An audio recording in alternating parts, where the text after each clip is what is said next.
Welcome to a new video lesson.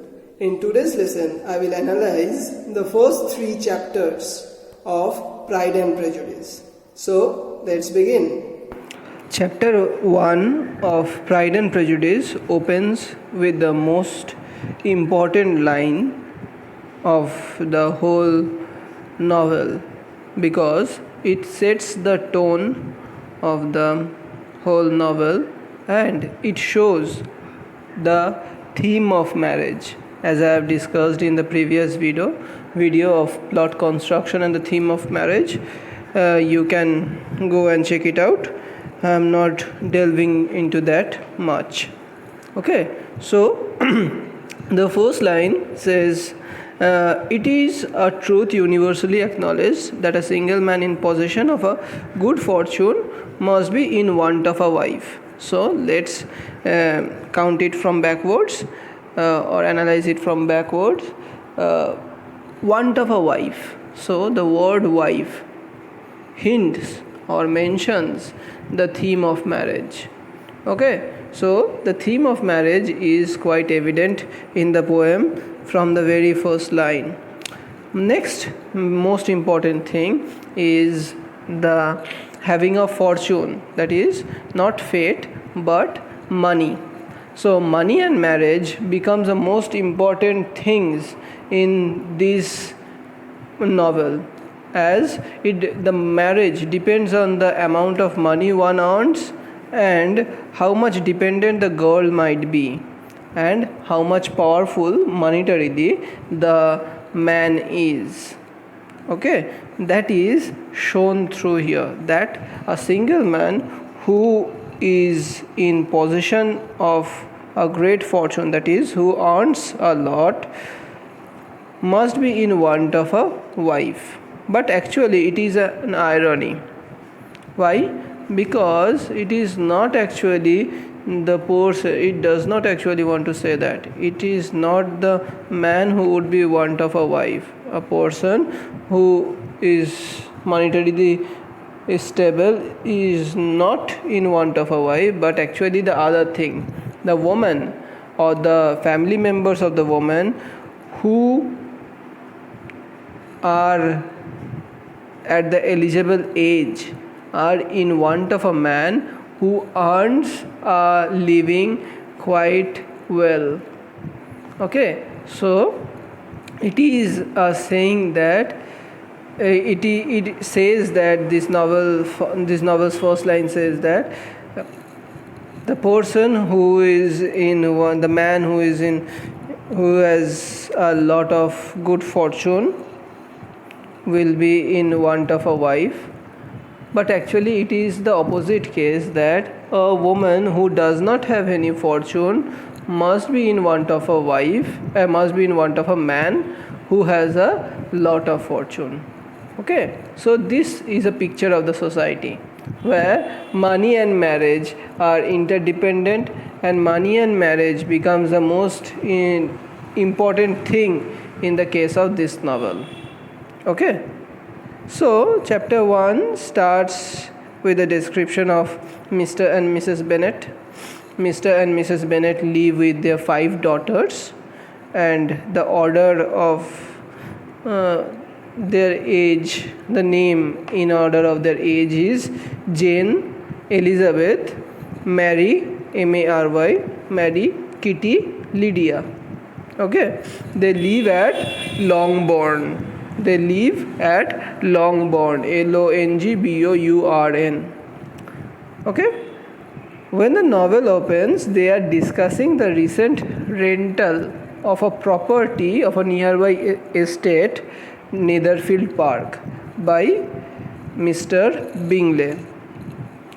Mr. Bingley is a bachelor possessing 4,000 to 5,000 a year, was to settle there before Michaelmas. What is Michaelmas? Michaelmas is September 29th, or more generally autumn. So before autumn he was going to settle here. Okay, so considering today's economic condition, 4,000 to 5,000 a year is nothing, right?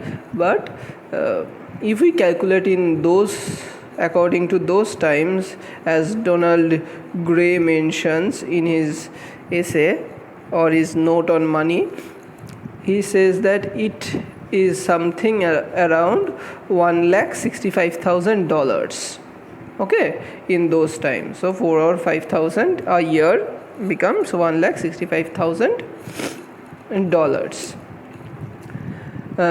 So with 5 daughters for marriage, Mrs. Bennet is overjoyed with the news, for she feels Bingley will certainly marry one of her daughters.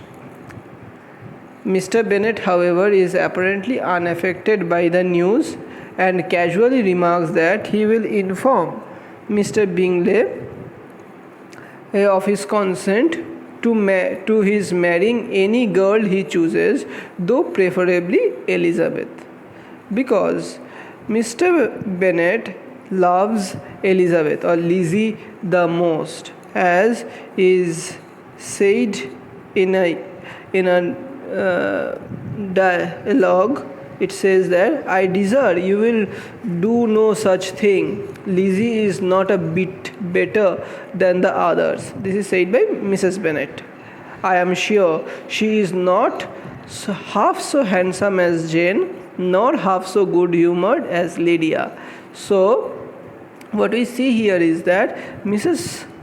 Bennet is a person who is of little information, is of uncertain in temper, and who is frivolous kind of lady, who does not have any in-depth knowledge of her own daughters.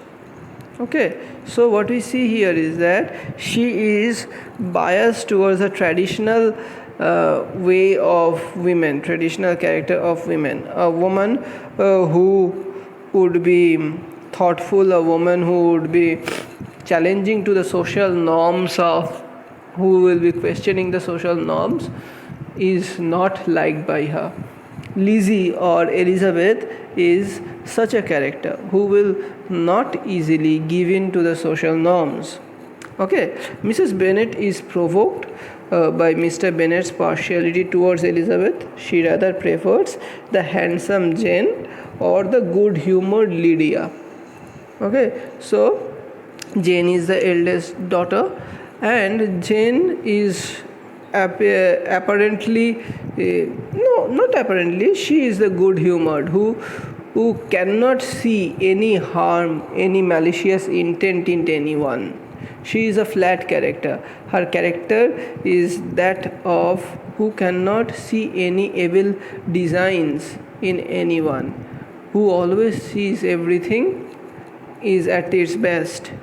Okay, and Lydia is, on the other hand, completely opposite of the eldest sister. Lydia is the youngest one. Okay, so she is considered by Mrs. Bennet that she is the good-humoured one, as because in our context she is the most frivolous one, who has not a single point of staying at a place, who would be constantly moving. Whatever. So Mrs. Bennet urges Mr. Bennet to make a proper social call on the new neighbor. Though Mr. Bennet teases her, he secretly intends to call on Mr. Bingley. Okay, so what we see here is that the characters are introduced, and most importantly the character of the father and the mother of Elizabeth is picturized over here, where Mr. Bennet is shown as a callous father who has no intention, who has no urge to get their daughters married, but it is the apparent outlook, because she is the one, or when Mrs. Bennet is the one who constantly urges to do and that, do this and do that, in order to in order to not miss the chance of getting one of their daughters married to Mr. Bingley, who earns handsomely. Mr. Bennet shows that he does not have any intention of doing so, but actually Mr. Bennet also intends to call on Mr. Bingley secretly. So this also clears a social position. This also provides a social position of women in this society, where the mother of the daughters cannot call a new neighbor. She has to depend on her husband in order to call him. Why is it so? Because of the 18th century society which has been depicted here, women are not accepted to be outgoing. Okay, so the so-called patriarchal society walks its ways.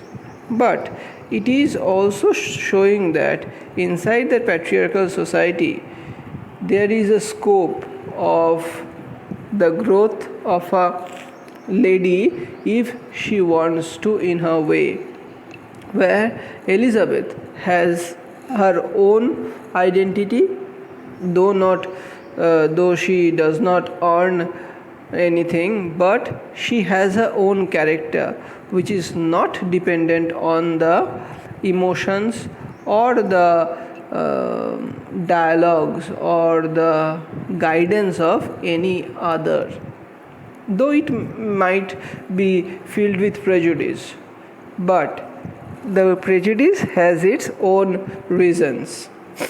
Okay, so what we see here is that this is an important chapter, for the novelist quickly establishes the main situation: the arrival of Bingley and the need to marry of the Bennet girls. The opening sentence of this novel is probably one of the most famous first sentences found in fiction. It sets the tone of the entire novel. Okay, in that the whole work is a masterpiece of irony, both structurally and verbally. The sentence begins as though the novel were going to be a great philosophical discourse.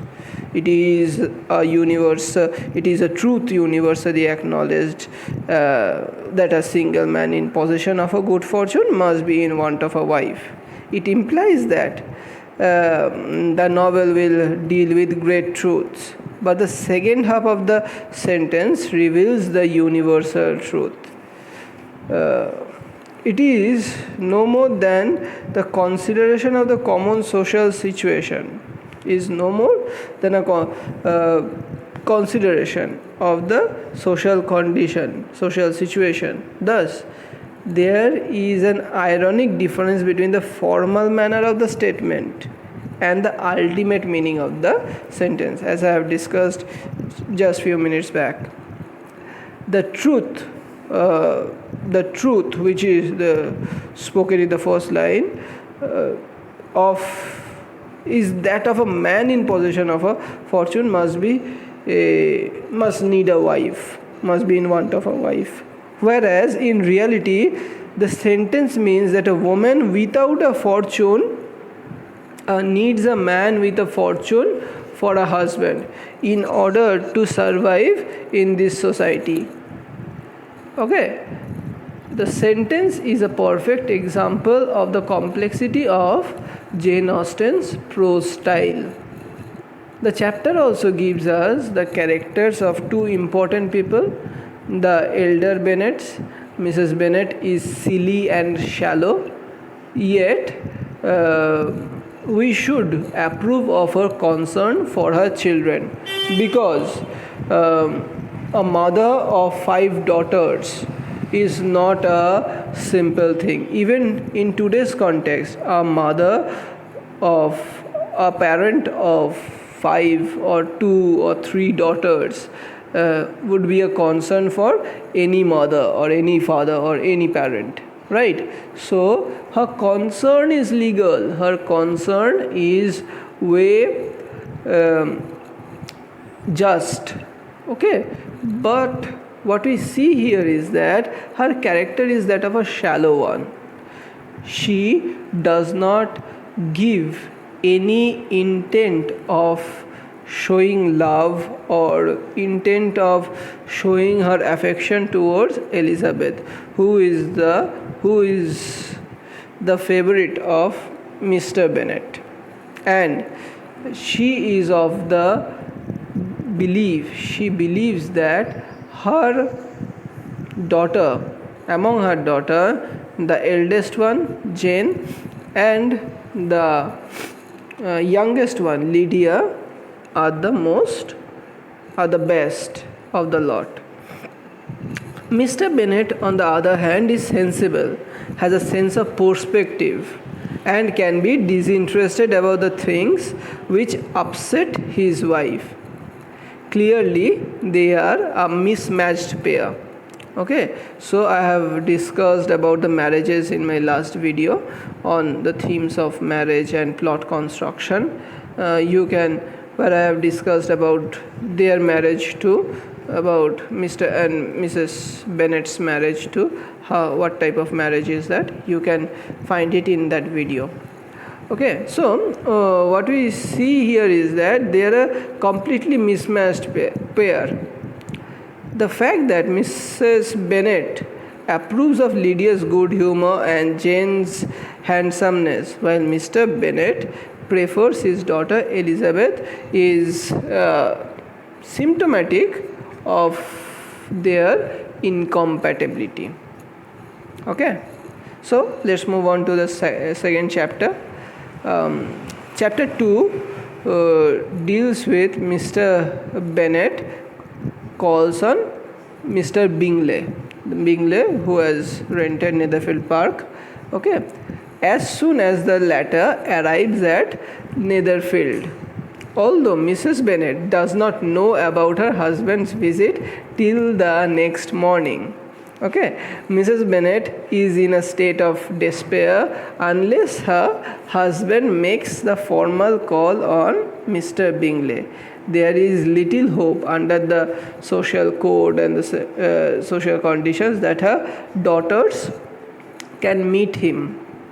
Elizabeth hopes that they will be introduced by Mrs. Long to Bingley at the assemblies. So the social condition is portrayed over here.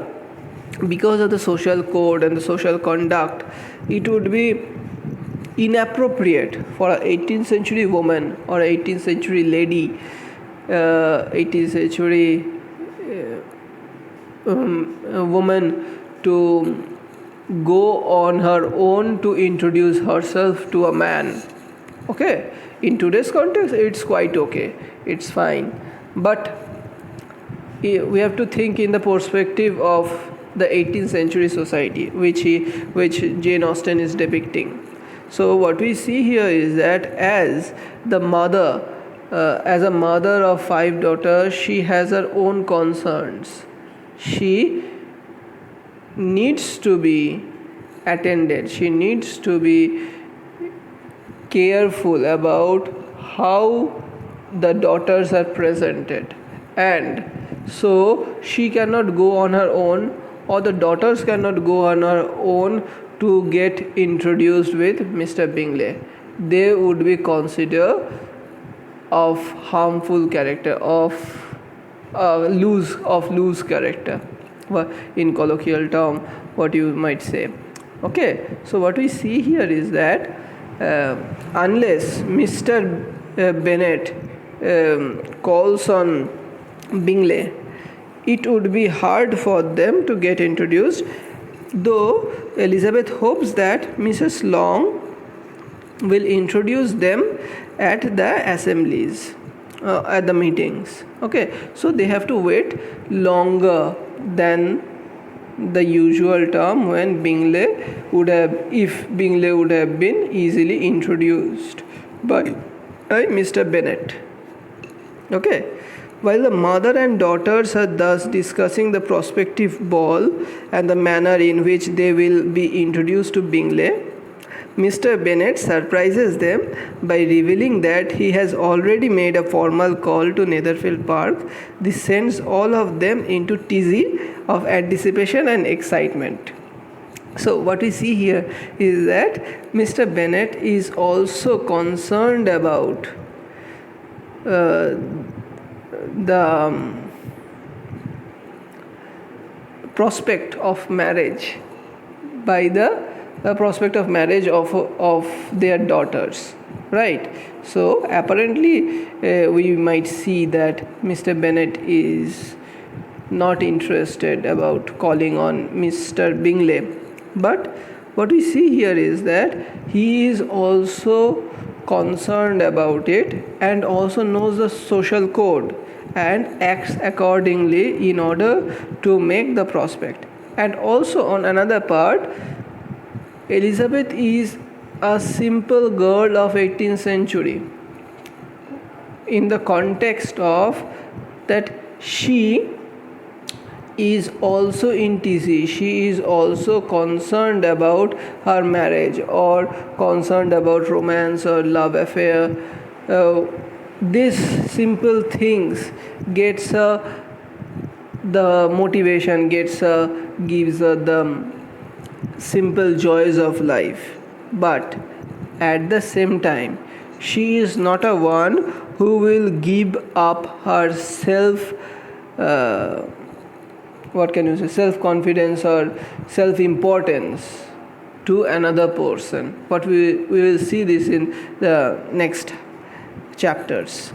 Okay, so the chapter deals with seemingly insignificant and trivial events, but Jane Austen wants to show how tremendously important it is for the provincial society when a person of distinction like Mr. Bingley moves into the country. Mr. and Mrs. Bennet are further revealed, their character is further described.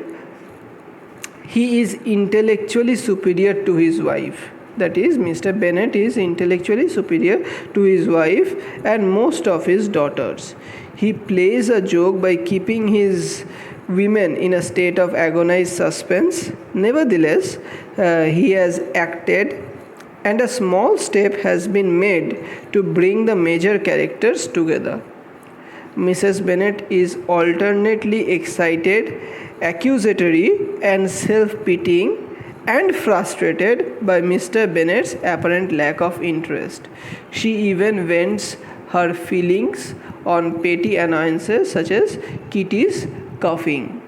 So, what we see here is that the characters are revealed, that she is a person, that is, Mrs. Bennet is a person who is a flat character, but different kinds of emotions emerge out of her existence, emerge out of her own dialogues, which is completely justified when we see it from the perspective of a mother of 5 daughters of 18th century, but of whatever century it might be. But what we see here is that Mr. Bennet, on the other hand, who is much more intellectual one, who is much more concerned about the actions which must be taken.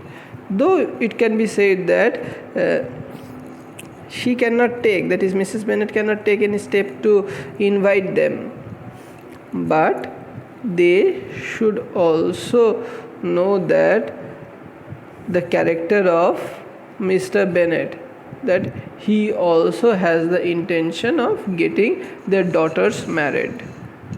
Okay, so what we again see that there is a mismatch. This is a mismatched couple. where one does not understand the other, especially Mrs. Bennet does not understand her husband. So we move on to chapter 3. In chapter 3, Mrs. Bingley, with the assistance of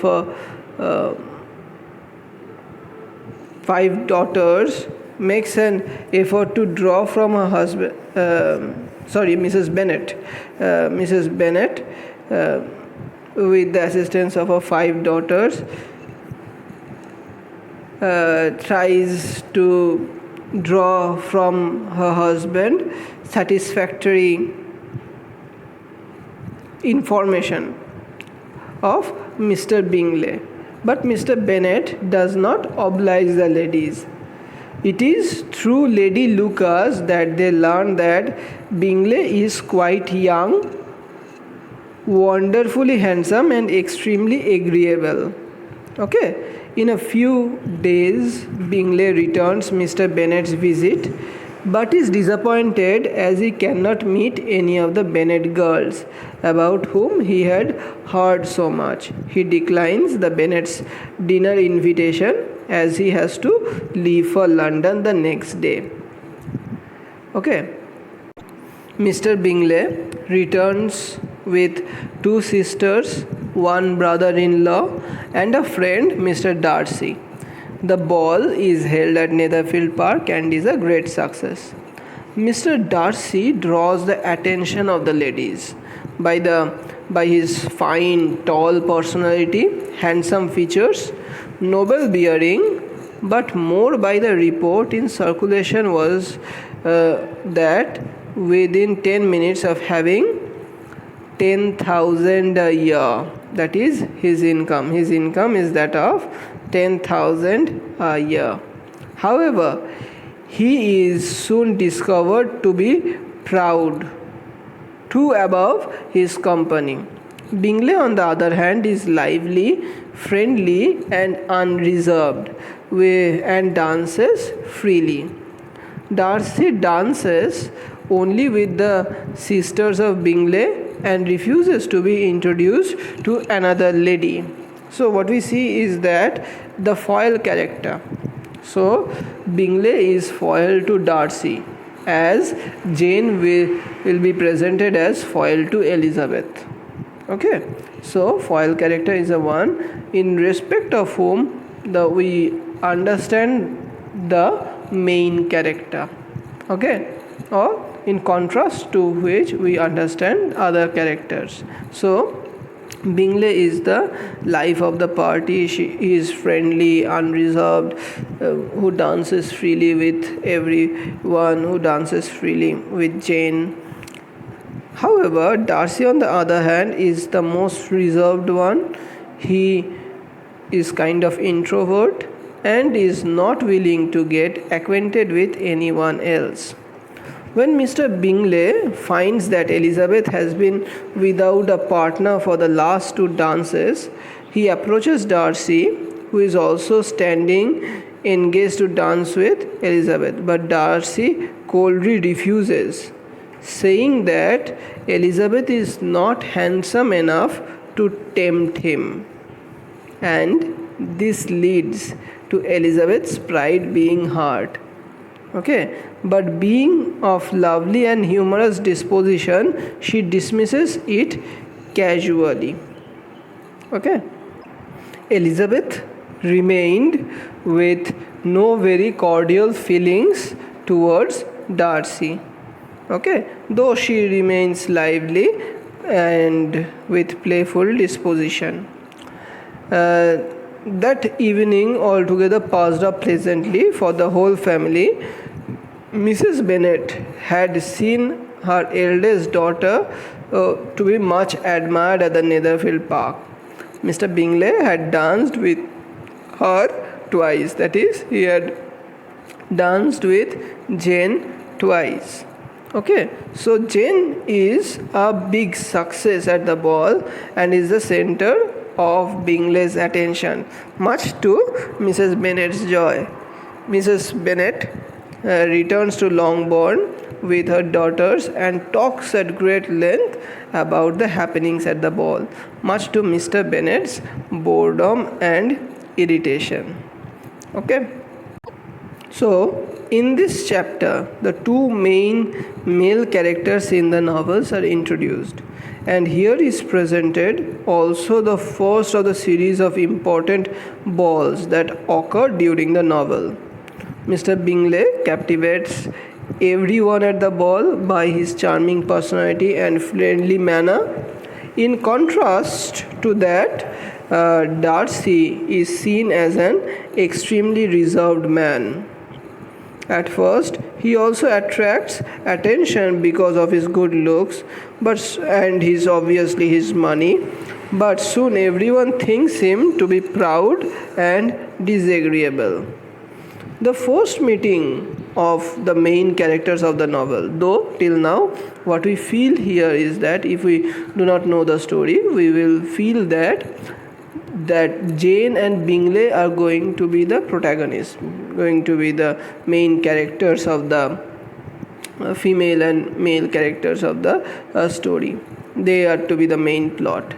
But actually it will turn out that they belong to the subplot, and the main character of the main plot would be Darcy and Elizabeth. But the first meeting of Darcy and Elizabeth takes place at this ball, but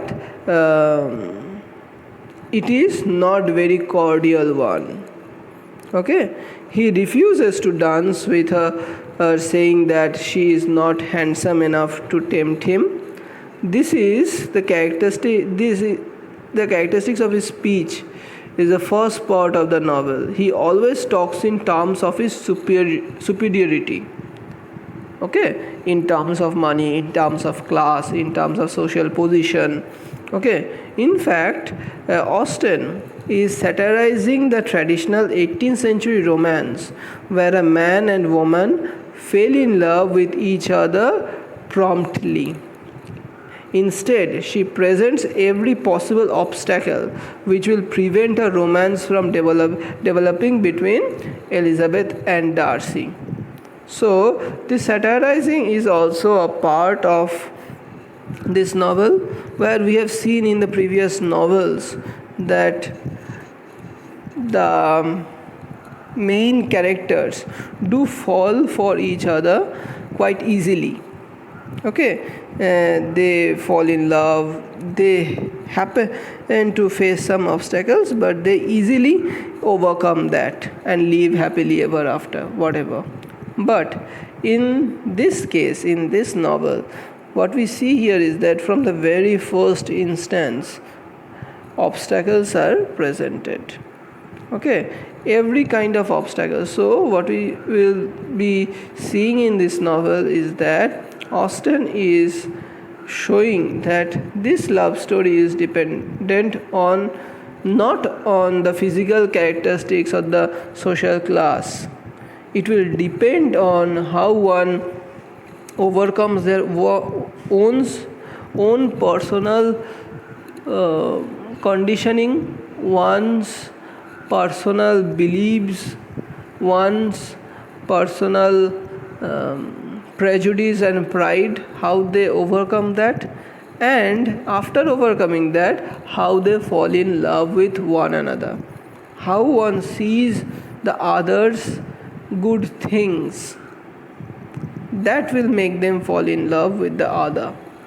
Okay, so it is not a thing that with a click you fall in love. No, it is not loved just by seeing one another. It is a love that is arrived at. Okay, so in the case of Darcy and Elizabeth, love needs to be arrived at. You need to find love.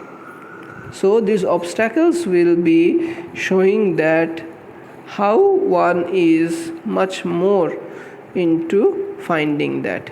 So the first title that was of this novel was First Impressions. So it was more or less superficially focused on what first impressions leave on you, what first impressions and do to you. Okay, so but the next title, but the present title, that is Pride and Prejudice, deals with the inner characteristics of a person. So it does not depend it does not depend on the outer characteristics.